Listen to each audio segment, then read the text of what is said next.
DKT UPSC CSC। अगर आप केवल सिविल सर्विस परीक्षा के प्रीलिम्स, मेंस और इंटरव्यू के वीडियो देखना चाहते हैं तो सब्सक्राइब करें DKT UPSC CSC चैनल। यहाँ आपको टॉपर्स के वीडियो रैंक के हिसाब से अरेंज मिलेंगे। चैनल के लिंक के लिए डिस्क्रिप्शन बॉक्स में जाएं। हेलो एवरीवन, मेरा नाम भोला पांडे है।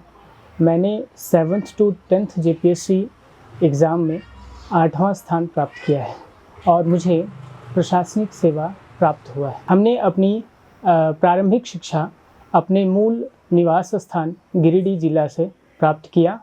12th हमने 11th व 12th बोकारो इस्पात सीनियर सेकेंडरी स्कूल बोकारो से प्राप्त किया। फिर हमने स्नातक के लिए दिल्ली विश्वविद्यालय के शिवाजी कॉलेज से वहाँ से हमने अपनी स्नातक की शिक्षा प्राप्त की। स्नातकोत्तर हेतु हम बिना भावे यूनिवर्सिटी हजारीबाग आए और वहाँ से हमने स्नातकोत्तर की शिक्षा प्राप्त की। मेरी माँ एक गृहिणी है और मेरे पिताजी झारखंड सरकार के विद्यालय में एक प्रभारी प्रधानाध्यापक के रूप में कार्यरत हैं। मैं आगे की अपनी स्ट्रेटेजी बताने के पहले मैं सबसे पहले दिल्ली नॉलेज ट्रैक को धन्यवाद देना चाहता हूं, क्योंकि दिल्ली नॉलेज ट्रैक के माध्यम से ही हमने कुमार हर्ष सर का मार्गदर्शन प्राप्त किया और उनके दर्शनानुसार हमने कैटलिस्ट IAS कोचिंग संस्था जो रांची में है वहां से हमने अपना प्रिपरेशन किया और जिसका हमारे प्रिपरेशन में एक अहम रोल है। JPSC का जो एग्ज़ाम होता है अन्य सिविल सेवा परीक्षा के तरह ही 3 चरणों में यह एग्ज़ाम होता है। PT प्रिलिमिनरी एग्जामिनेशन, मेंस और पर्सनालिटी टेस्ट। प्रिलिमिनरी एग्जामिनेशन में 2 पेपर होते हैं, पेपर 1 व पेपर 2। पेपर 1 जो होता है वो नॉर्मल GS होता है और पेपर 2 जो होता है उसमें झारखंड के सभी प्रश्न होते हैं। पेपर 1 में history, geography, polity, public administration, governance, economics, science, कुछ मिसलेनियस क्वेश्चंस जो human right related, sports related, awards related, unemployment related, disaster management related, ये सब मिसलेनियस क्वेश्चंस होते हैं। और इसमें करंट अफेयर्स भी होता है और इसके साथ साथ पेपर 1 में 10 प्रश्न झारखंड के होते हैं। पेपर 2 में भी पूरे 100 क्वेश्चंस रहते हैं, वो 100 क्वेश्चंस झारखंड के होते हैं। तो प्रिलिमिनरी एग्जामिनेशन कुल 200 क्वेश्चंस होते हैं और हर एक प्रश्न 2 मार्क्स के होते हैं। टोटल 400 मार्क्स के ये एग्ज़ाम होता है। ध्यान देने की बात है कि प्रिलिमिनरी एग्जामिनेशन में कुल 110 क्वेश्चंस सिर्फ झारखंड के होते हैं और 90 क्वेश्चंस नॉर्मल जनरल स्टडीज़ के होते हैं। प्रिलिमिनरी एग्जामिनेशन में हमने अपनी जो पढ़ाई की, प्रिलिमिनरी एग्जामिनेशन की जो मैंने तैयारी की वो कैटलिस्ट IAS के नोट्स से किया, प्लस हमने मूल किताब के रूप में उड़ान पब्लिकेशन का किताब को उपयोग किया, प्लस ऑनलाइन वीडियोस में ऑनलाइन नॉलेज वर्ल्ड करके एक YouTube वीडियो है जिसमें सर का बहुत हेल्प हुआ प्रिलिमिनरी एग्जामिनेशन के तैयारी में। इसके बाद हमने टेस्ट सीरीज़ दिया था। टेस्ट सीरीज़ हमने 2 टेस्ट सीरीज़ लिए थे। पहला तो एक कैटलिस्ट IAS का ही एक टेस्ट सीरीज़ था। इसके अलावा हमने हजारीबाग बेस्ड एक मेघा सिविल सर्विस करके कोचिंग संस्था है उसका टेस्ट सीरीज़ हमने लिया था। हालांकि वो टेस्ट सीरीज़ हम चूँकि हजारीबाग में नहीं रहते थे, हम अपने मित्र के माध्यम से वह प्रश्न PDF के फॉर्मेट में मंगवा करके हमने उसका उपयोग किया था और जिसका दोनों टेस्ट सीरीज़ का मेरे प्रिपरेशन में बहुत ज़्यादा हेल्प हुआ। इसके बाद द्वितीय चरण है जो कि मेंस का होता है। द्वितीय चरण में कुल 6 पेपर होते हैं। पेपर 1 हिंदी और इंग्लिश जनरल लैंग्वेज का होता है। पेपर 2 एक ऑप्शनल लैंग्वेज लिटरेचर का होता है। पेपर 3 सोशल साइंस जिसमें हिस्ट्री और ज्योग्राफी होता है। Paper 3 polity, public administration and good governance होता है। Paper 4 economics and sustainable development होता है। और पेपर 6 जो होता है वो साइंस का होता है। अब हम सारे पेपर को एक एक बारी करके देखेंगे। पेपर 1 कुल 100 मार्क्स के होते हैं, जिसमें 50 मार्क्स हिंदी का होता है और 50 मार्क्स इंग्लिश का होता है। हिंदी में निबंध, व्याकरण, वाक्य विन्यास व संक्षेपण पूछा जाता है। इसी तरह इंग्लिश में पैराग्राफ, एसे राइटिंग, प्रेसी, कॉम्प्रिहेंशन एवं ग्रामर पूछा जाता है। ये दोनों ये जो पेपर होता है ये क्वालिफाइंग नेचर का होता है और ये आपके लास्ट के रिज़ल्ट में इस मार्क्स को ऐड नहीं किया जाता है। इसमें सिर्फ 30 मार्क्स ला करके इसे क्वालिफाई करना होता है। पेपर 2 जो कि एक ऑप्शनल लैंग्वेज लिटरेचर होता है, जिसमें कुल 15 लैंग्वेज का हमें विकल्प दिया जाता है। उन 15 में से एक विषय को चुनकर हमें उसकी परीक्षा देनी होती है। हमने खोरठा लैंग्वेज को चुना था, चूँकि मैं एक खोरठा भाषी क्षेत्र से आता हूँ, इसलिए हमने खोरठा लिया था। वहाँ 15 लैंग्वेज में हिंदी, इंग्लिश, संस्कृत, उर्दू, उड़िया, संथाली, कुरमाली, नागपुरी, पंचपरगनिया, ऐसे कुल 15 लैंग्वेज होते हैं। पेपर 2 जो होता है वह कुल 150 मार्क्स का होता है। उसके बाद पेपर 3 जो है वो हिस्ट्री और ज्योग्राफी का होता है। हिस्ट्री भी फर्दर 4 भागों में सब डिवाइडेड होता है, जैसे ancient history, medieval history, modern history व हिस्ट्री ऑफ झारखंड। उसके बाद ज्योग्राफी भी 4 भागों में विभाजित होता है, जिसमें जनरल ज्योग्राफी होता है, इंडियन ज्योग्राफी होता है, इकोनॉमिक ज्योग्राफी होता है, जिसमें मिनरल्स एवं नेचुरल रिसोर्सेस वगैरह से क्वेश्चंस पूछे जाते हैं। और अंतिम एक भाग होता है ज्योग्राफी ऑफ झारखंड। ये पेपर 3 होता है, यह कुल 200 मार्क्स का होता है, जिसमें 40 मार्क्स के ऑब्जेक्टिव्स होते हैं और 160 मार्क्स के सब्जेक्टिव्स होते हैं, जिनके हमको लॉन्ग आंसर्स लिखने होते हैं। यह 40 मार्क्स में 20 प्रश्न पूछे जाते हैं। उस 20 प्रश्नों में से 10 प्रश्न इतिहास के, मतलब हिस्ट्री का, और 10 प्रश्न ज्योग्राफी के होते हैं। और जो 160 मार्क्स है उसमें टोटल 4 प्रश्न पूछे जाते हैं। चारों प्रश्न एक प्रश्न 40 मार्क्स के होते हैं और ये 80 मार्क्स में फर्दर सब डिवाइडेड होते हैं। 80 मार्क्स का हिस्ट्री और 80 मार्क्स का ज्योग्राफी होता है। 80 मार्क्स में 2 प्रश्न हिस्ट्री से पूछे जाते हैं व 2 प्रश्न ज्योग्राफी से पूछे जाते हैं। इसी तरह पेपर 3 है। Paper 3 polity, Indian constitution, polity, good governance and public administration का होता है।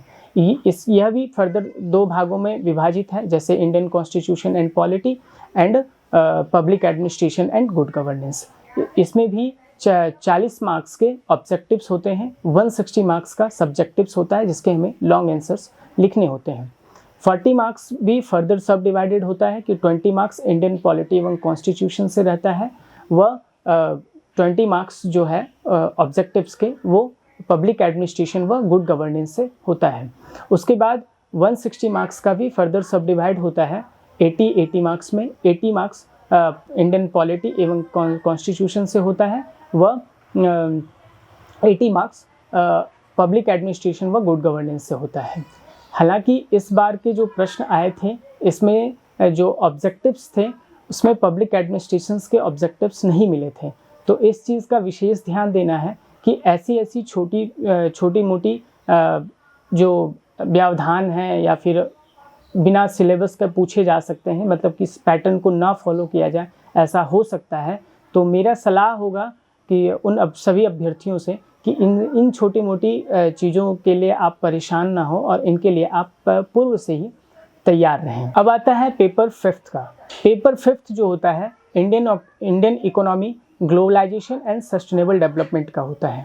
पेपर 5 भी जो है वो कुल 200 मार्क्स के होते हैं, जिसमें 40 मार्क्स के ऑब्जेक्टिव्स व 160 मार्क्स का सब्जेक्टिव होता है जिसमें हमें लॉन्ग आंसर्स लिखने होते हैं। ये पूरे इंडियन इकोनॉमी जो होता है वो भी फर्दर 5 भागों में विभाजित है। इन 5 भागों में जिसमें basic features of Indian economy, sustainable development and economic issues, economic reforms and economy of Jharkhand, ऐसे करके वो फर्दर डिवाइडेड होते हैं। उसके बाद अगला पेपर आता है पेपर 6। पेपर 6 भी कुल 200 मार्क्स के होते हैं, जिसमें 40 मार्क्स के ऑब्जेक्टिव्स व 160 मार्क्स के सब्जेक्टिव्स मतलब लॉन्ग आंसर्स हमें लिखने होते हैं। Paper 6 general science, agriculture science and communication technology वगैरह पूछे जाते हैं। पेपर 6 में ध्यान रखने की बात यह है कि हालांकि हर क्वेश्चंस इसके पहले के जितने भी पेपर थे जिसमें हर प्रश्न जो होते थे वो 40 मार्क्स के पूछे जाते थे, लेकिन यहाँ और 4 ही प्रश्न पूछे जाते थे, लेकिन साइंस का पेपर में 5 प्रश्न पूछे जाते हैं और हर प्रश्न 32 मार्क्स के होते हैं। तो कुल सब्जेक्टिव जो होते हैं वो 160 मार्क्स के ही होते हैं, लेकिन प्रश्नों की संख्या 5 हो जाती है और सभी पेपर्स में सिर्फ 4 थे। अब रही बात कि मेरी स्ट्रेटेजी इन सबों में कैसा रहा। पेपर 1 के लिए हिंदी और इंग्लिश के लिए हमने कोई विशेष उस पर ध्यान नहीं दिया था, बस हमने सिलेबस और प्रीवियस ईयर क्वेश्चंस को देख लिया था, बस इसलिए कि क्या मैं इसे यदि सिर्फ एग्ज़ाम में जा कर के लिखूँ तो क्या मैं लिख पाऊँगा या नहीं। तो मैंने ये पाया कि मैं लिख सकता हूँ, तो मैंने उस पर कोई विशेष ध्यान नहीं दिया था। पेपर 2 के लिए मैंने जैसा कि मैं पहले बताया कि मैं खोरठा लिया था, तो खोरठा के लिए मैं डॉक्टर बी.एन. ओहदार सर हैं, उनके पास हमने क्लास लिया था और मैं उसके लिए वहीं से प्रिपरेशन किया था। उसमें एक मेरी छोटी सी गलती थी कि हमने खोरठा लैंग्वेज के लिए कोई टेस्ट सीरीज़ नहीं दे पाया था, वो समय भी थोड़ा मेरे पास कम था, लेकिन मैं अभ्यर्थियों को यह सलाह देना चाहूँगा कि वो पेपर 2 जो ऑप्शनल पेपर है उसके लिए भी टेस्ट सीरीज़ दें, क्योंकि हर पेपर जो इसके अलावा और भी जितने पेपर हैं इसमें इसका जो पूछने का पैटर्न है, जैसे 4 प्रश्न पूछे जाते हैं, 40 मार्क्स के पूछे जाते हैं, लेकिन जो लैंग्वेज पेपर होता है, लैंग्वेज एंड लिटरेचर का पेपर जो होता है, तो उसमें प्रश्न जो होते हैं, कुछ प्रश्न 7 मार्क्स के होते हैं, कुछ प्रश्न 10 मार्क्स के होते हैं, तो इसमें प्रश्नों की संख्या बढ़ जाती है। तो एग्ज़ाम हॉल में चूँकि मैं टेस्ट सीरीज़ नहीं दिया था और मैं इसका प्रैक्टिस नहीं किया था, बस मैं पढ़ा था, तो मुझे एग्ज़ाम में क्या हुआ कि आधे टाइम मुझे सिर्फ एक प्रश्न बनाने में चले गए, जिसमें फर्दर 5 प्रश्न मतलब टोटल 7 मार्क्स के एक क्वेश्चंस थे, टोटल 35 मार्क्स के क्वेश्चंस थे। क्वेश्चन नंबर 1 उसको बनाने में मेरे पहले के 1.5 घंटे चले गए। आगे के 1.5 घंटे में मैं थोड़ा जल्दबाजी में सारे प्रश्न किया हूँ। तो ये आपको कभी इन दिक्कतों का सामना ना करना पड़े, इसके लिए मैं आप लोग से सभी अब जो अभ्यर्थी हैं उन लोग को एक सलाह देना चाहूँगा कि पेपर 2 का भी टेस्ट सीरीज़ ज़रूर लिखें। अगला पेपर 3 है। पेपर 3 जो है वो हिस्ट्री और ज्योग्राफी का है। हिस्ट्री और ज्योग्राफी के लिए हमने कैटलिस्ट IAS नोट्स का उपयोग किया था और वो नोट्स काफ़ी प्रिसाइज और अच्छा लगा। उसके अलावा मैंने कोई और दूसरा सोर्स का उपयोग नहीं किया था। हाँ, अपने बेसिक स्टडीज़ के लिए जब कोचिंग ज्वाइन किया था उसके पहले ही मैंने हिस्ट्री के और ज्योग्राफी के दोनों के नॉर्मल बेसिक NCERTs मैं पढ़ लिया था, जिसका मुझे बहुत फ़ायदा भी हुआ कि मैं जब कोचिंग गया भी तो वहाँ मुझे समझने में कोई कॉन्सेप्ट समझने में ज़्यादा दिक्कतें नहीं आई, क्योंकि मेरा बेसिक ठीक ठाक था। उसके बाद पेपर 4 है। पेपर 4 में इंडियन पॉलिटी और public administration and good governance है। Indian polity and public administration good governance के लिए भी मैंने कैटलिस्ट IAS में इंद्रजीत सर के मार्गदर्शन में हमने इसे पढ़ा था और वो नोट्स उसी के नोट्स से हमने इसका पूरा उसका उपयोग किया था। इसके बेसिक स्टडीज़ के लिए मैंने लक्ष्मीकांत बुक को रेफ़र किया था। उसके बाद paper 5 Indian economy globalisation and sustainable development है।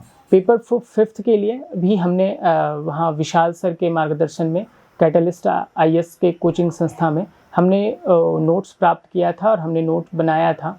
उसी नोट्स से हमने सारी उसका उपयोग करके हमने इस पेपर की तैयारी की थी।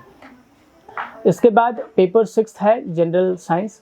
जनरल साइंस के लिए मैं अविनाश सर के मार्गदर्शन में कोचिंग संस्था जो कैटलिस्ट था वहाँ से हमने ये सब सारे नोट्स को बनाया था और उसी नोट्स का हमने उपयोग किया और उसके उपयोग से हमने इस पेपर को पूरा कर पाया। इसका तृतीय चरण और अंतिम चरण होता है इंटरव्यू का।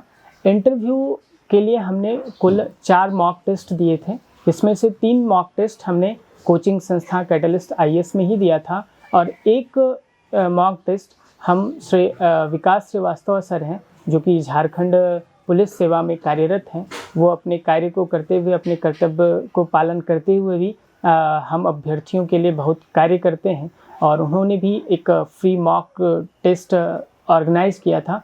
उसमें हमने एक मॉक टेस्ट श्री विकास श्रीवास्तव सर के पास हमने दिया था और बाकी के 3 हमने कैटलिस्ट से दिया था। वहाँ से कैटलिस्ट IAS से हमें वीडियो भी प्राप्त होते थे जिसके माध्यम से हम अपनी गलतियों को सुधार सकते थे और उसको सुधारने में हमें बहुत मदद मिली। इंटरव्यू जो होता है, इंटरव्यू को हम 3 चरणों में डिवाइड कर सकते हैं। इसमें एक होता है कि अपना डैफ, जिसमें आपके पर्सनल डिटेल्स होते हैं, जैसे आपका नाम, फादर्स नेम, एजुकेशनल बैकग्राउंड, तो ये सब चीज़ से होता है और प्लस आपके डिस्ट्रिक्ट, आपका हॉबीज़ व इंटरेस्ट। तो अभ्यर्थियों से मेरा एक सलाह होगा कि ये सब चीज़ स्टैटिक होते हैं, ये सब चीज़ की तैयारी पहले से आप कर सकते हैं। जब भी कभी समय मिले तो आप अपने डिस्ट्रिक्ट प्रोफाइल को अच्छे से कहीं पे नोट डाउन कर सकते हैं। आप अपने नाम पे यदि कोई सवाल पूछा जा सकता है, जैसे फॉर एग्ज़ाम्पल मेरा नाम भोला है, तो इस पे ये ऑब्वियस है कि लॉर्ड शिवा से क्वेश्चंस बन सकते हैं। तो हमने कोशिश की थी कि उस लॉर्ड शिवा पे जितने भी क्वेश्चंस बन सकते हैं प्लस वह जो करंट क्वेश्चंस हैं, तो हालांकि करंट क्वेश्चंस पहले से तैयार नहीं किया जा सकता है, लेकिन पहले से लॉर्ड शिवा पे मेरे एग्जांपल्स में पहले से लॉर्ड शिवा के बारे में हम कुछ लिख सकते थे। जैसे 12 ज्योतिर्लिंग हैं, हमारे झारखंड में वैद्यनाथ धाम मंदिर है, फिर झारखंड धाम मंदिर है, प्लस एक बासुकीनाथ मंदिर है। तो ये 3 जो है लॉर्ड शिवा के मंदिर हैं। इन मंदिरों के बारे में जो अध्ययन है ये सब हम कर सकते थे। इसी तरह यदि आपका भी वैसा कोई नाम हो या फिर कोई बर्थ ईयर हो या फिर आपका जो खुद का डिस्ट्रिक्ट प्रोफाइल है, आपका एजुकेशनल बैकग्राउंड, जैसे मेरा मैथ्स ऑनर्स था तो मैथ्स पे जो जितने भी क्वेश्चंस बन सकते थे, तो यदि आप इंटरव्यू की तैयारी हेतु यदि इसको आप पहले से प्रिपेयर कर लेते हैं तो इंटरव्यू में मेरे से समय में ऐसा हुआ था कि इंटरव्यू में सिर्फ 10 दिन का समय दिया था और वह 10 दिन बहुत कम समय था। सारे करंट को भी देखना था, सारे अपने प्रोफाइल को भी देखना था। इसमें थोड़ी मुझे हड़बड़ी हो गई थी। तो अभ्यर्थियों से मेरा एक सलाह होगा कि यदि हो सके तो आप पहले से इन सब चीज़ों की तैयारी कर लें। उसके बाद दूसरा होता है कि आप कौन सी सेवा लेना चाहते हैं। आपकी यदि सेवा, जैसे मेरे में था कि हम प्रशासनिक सेवा को मैं प्रथम स्थान दिया था, तो प्रशासनिक सेवा के बारे में जान लें। प्रशासनिक सेवा प्लस एक के अलावा और भी 2-3 जो प्रेफरेंस आपने देने की सोचा है या फिर दिए हैं, उसके बारे में आप पहले से कुछ नॉलेज पहले से अपना नोट मेकिंग कर सकते हैं और उसका नॉलेज प्राप्त कर सकते हैं। जैसे कि प्रशासनिक सेवा का क्या क्या हायरार्की है, या फिर कोई पुलिस सेवा देता है तो पुलिस सेवा का क्या क्या हायरार्की है। प्रशासनिक सेवा में हमारे यहाँ ब्लॉक डेवलपमेंट ऑफिसर्स होते हैं, सर्कल ऑफिसर्स होते हैं, एग्जीक्यूटिव मजिस्ट्रेट होते हैं। तो इन सब का कार्य क्या है, इन सब का जो क्षेत्राधिकार है वो क्या क्या होते हैं, या फिर उस समय यदि चुनाव होते हैं तो चुनाव के कार्यों में एक प्रखंड विकास पदाधिकारियों का क्या क्या रोल होता है। तो इन सब चीज़ के बारे में आप पहले से यदि अपने नोट्स में नोट डाउन कर लेते हैं तो इसका विशेष फ़ायदा होता है। उस समय जब इंटरव्यू की जब फेज़ होता है उस समय आपको मॉक इंटरव्यू भी देना होगा, तो उस समय आपके करंट इवेंट्स भी बहुत सारे होते हैं। जैसे मेरे ही एथी में था कि मेरा नाम भोला था और उस समय ज्ञानवापी का काशी विश्वनाथ मंदिर के जो ज्ञानवापी का ये था इशूज़ था वो बहुत चल रहा था। फिर शंकराचार्य जी का केदारनाथ में स्टैचू स्टैब्लिश हुआ, तो ये सब चीज़ करंट रिलेटेड है, तो ये हम बाद में ऐड किए, लेकिन उसके पहले हम ये सब चीज़ें कर सकते हैं। इसके अलावा थर्ड होता है कि मैं जैसा पहले ही बोला था कि इंटरव्यू का 3 जो है वो डिवाइडेड है। पहला पर्सनल डिटेल, दूसरा आपका सेवा जिसमें आप जाना चाहते हैं, प्रशासनिक सेवा हो, पुलिस सेवा हो, या फिर म्युनिसिपल कॉरपोरेशन में कमिश्नर का है, रजिस्ट्रेशन सर्विस है, और तीसरा है आपका करंट इवेंट्स। तो करंट इवेंट्स को छोड़ करके ये 2 चीज़ों पे आप पहले से कुछ तैयार हो सकते हैं। अब मैं कुछ ऐसी बात बताऊंगा शायद अभ्यर्थियों को इस चीज़ के लिए शायद फ़ायदा हो कि पूरे प्रिपरेशन की जर्नी में कुछ ऐसे कभी ऐसी घटनाएं होंगी जो कि आपको हर समय पूर्ण रूप से तैयार होने का मौका नहीं देगा। मेरे साथ ऐसे ही हुआ था कि जब प्रारंभिक परीक्षा की जब परिणाम घोषित हुआ तो मेरा फर्स्ट लिस्ट में नाम नहीं आया था, लेकिन बाद वो आरक्षण का कोई इशू था जो कि हाई कोर्ट में बात चली, तो ऑनरेबल हाई कोर्ट के आदेशानुसार फिर वो द्वितीय लिस्ट जारी हुई जिसमें मेरा नाम था, और उसके बाद मुझे सिर्फ 22 दिन के समय मिले थे अपने मेंस के एग्ज़ाम को देने के लिए। उसी 22 दिन के समय में हालांकि देखा जाए तो यदि कोई तैयारी करना शुरू करे तो पॉसिबल नहीं है कि 22 दिन में मेंस का एग्ज़ाम के लिए वह तैयार हो सके। तो हमने क्या किया था, जब मेरी प्रारंभिक परीक्षा में परिणाम घोषित नहीं हुए थे, मेरे रिज़ल्ट नहीं आए थे, फिर भी हमने अपना जो पढ़ाई था वो कंटिन्यू रखा, और प्लस जो लैंग्वेज ऑप्शनल पेपर था इसकी तैयारी हमने 1 साल मतलब कि एग्ज़ाम से 7-8 महीना पूर्व ही हमने उसे पढ़ के रखा था। तो इन दोनों चीज़ों का फ़ायदा मुझे मेंस के जब 22 दिन का समय मिला उस समय में हमने उपयोग किया। 22 दिन ही सिर्फ हम एग्ज़ाम के मोड में पढ़े थे, हालांकि इसके पहले हमने पूरी पढ़ रहा था, कंटिन्यू रहा था। उसके बाद जब मेंस का एग्ज़ाम हो गया उसके बाद भी मैं अपनी पढ़ाई जारी रखा, और मैं एज डेली रूटीन के जैसा मैं कोचिंग जाता था और अपनी पढ़ाई करता था। इंटरव्यू हो गया, इंटरव्यू के बाद इंटरव्यू प्लस मेडिकल हो जाने के बाद भी हमने अपनी पढ़ाई जारी किया। मतलब कि रिज़ल्ट आने के 2 दिन पूर्व तक हम अपना जो मेरा रूटीन था, कोचिंग जाना, पढ़ाई करना और आना, वो मैं कंटिन्यू रखा। इस चीज़ का फ़ायदा मुझे ये हो गया कि मैं सिर्फ 22 दिन के छोटे से अंतराल में मैं खुद को मेंस के एग्ज़ाम के लिए तैयार कर पाया। तो आप अभ्यर्थियों से मेरा एक सलाह होगा कि हो सकता है कि आपका प्रारंभिक में या फिर मेंस में या इंटरव्यू के बाद शायद रिज़ल्ट ना आ पाए, लेकिन मेरा सलाह होगा कि आप अपनी पढ़ाई जारी रखना। शायद अगला नोटिफिकेशन तुरंत आ जाए, या फिर अगला नोटिफिकेशन आने के बाद जब आए उस समय आपके पास कम समय हो, तो आप यदि एक बार सिलेबस पूरा कंप्लीट करके रख लेते हैं तो जब एग्ज़ाम आता है तो आप सिर्फ एग्ज़ाम के मोड में मतलब सिर्फ रिवीजन कर लेते हैं और आप अपनी परीक्षा को दे सकते हैं, जैसा मेरे केस में हुआ। तो इस तरह से पूरे एग्ज़ाम की तैयारी में ऐसे छोटे मोटे चीज़ आते रहेंगे, छोटे छोटे व्यवधान आते रहेंगे। इन व्यवधानों से निपटने के लिए आप अपनी कंटिन्यूटी को जारी रखें। यदि कोई मेरे से पूछे कि आपका सबसे बड़ा जो की पॉइंट्स था कि क्या था, आप एग्ज़ाम को क्यों निकाल पाए, चूँकि यह मेरा प्रथम प्रयास था और मैंने प्रथम प्रयास में इस एग्ज़ाम को क्लियर किया है, तो मेरा सबसे बड़ा बात था कि मैं कंटिन्यू रहा। मेरी प्रारंभिक परीक्षा में परिणाम ना घोषित होने के बावजूद भी हम कंटिन्यू रहे और इस एग्ज़ाम को हम कंप्लीट कर पाए और आज सफल हो पाए।